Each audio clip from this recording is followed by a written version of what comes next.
does not confront his consciousness as an issue of life or death, but as an issue of happiness or suffering. Happiness is the successful state of life. Suffering is the warning signal of failure, of death, just as the pleasure-pain mechanism of man's body is an automatic indicator of his body's welfare or injury, a barometer of its basic alternative, life or death.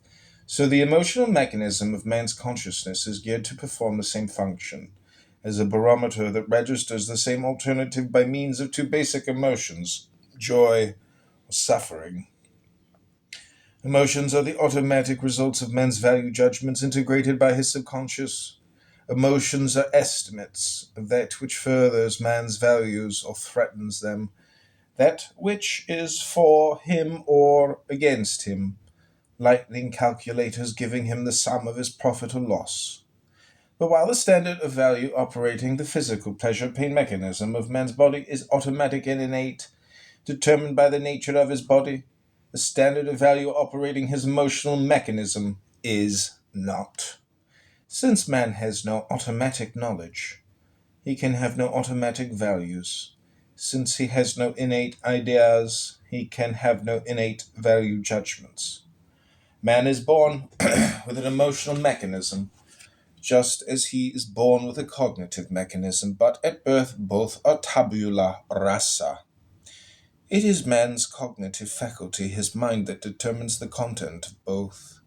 Man's emotional mechanism is like an electronic computer, which his mind has to program, and the programming consists of the values his mind chooses.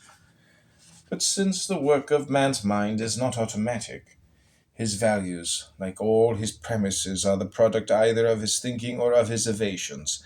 Man chooses his values by a conscious process of thought or accepts them by default, by subconscious associations on faith, on someone's authority, by some form of social osmosis, or blind imitation. Emotions are produced by man's premises, held consciously or subconsciously, explicitly or implicitly.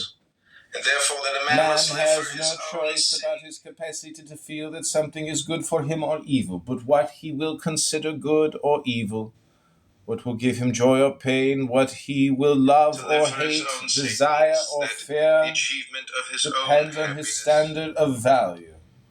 If he chooses a rational value,